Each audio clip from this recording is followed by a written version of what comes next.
Ça fait des années qu'en tant que Verts, on dénonce les effets négatifs des traités de libre-échange, des traités commerciaux, que ce soit avec le Mercosur, que ce soit avec d'autres, qui ont un impact social, environnemental. On veut un commerce équitable.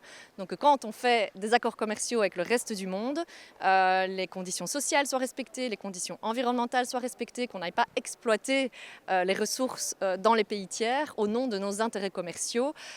Typiquement, l'accord du Mercosur, c'est quoi? On l'appelle agriculture versus voiture. Donc on va importer des produits agricoles pour pouvoir exporter nos bagnoles qu'on n'écoule plus sur le marché européen, nos produits chimiques qu'on ne peut plus vendre sur le marché européen.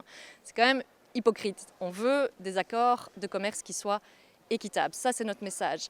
L'extrême droite, le problème qu'on a avec elle, c'est qu'elle instrumentalise la colère agricole. Les agriculteurs veulent une rémunération décente, rien de plus normal que en fait, leur travail soit rémunérateur et qu'ils puissent en vivre.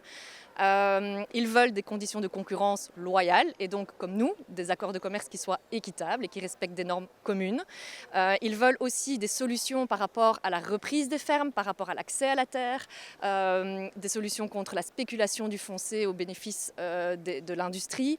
Donc, toutes ces solutions-là, c'est aussi l'Union européenne qui doit les amener au travers de sa politique agricole commune. Et tant que l'Union européenne n'apportera pas des solutions agricoles et commerciales qui répondent aux préoccupations des agriculteurs, l'extrême droite va continuer à pouvoir exploiter la colère des agriculteurs et le fait que quelque part, ces maux qu'ils vivent au quotidien sont aussi attribués à l'Europe.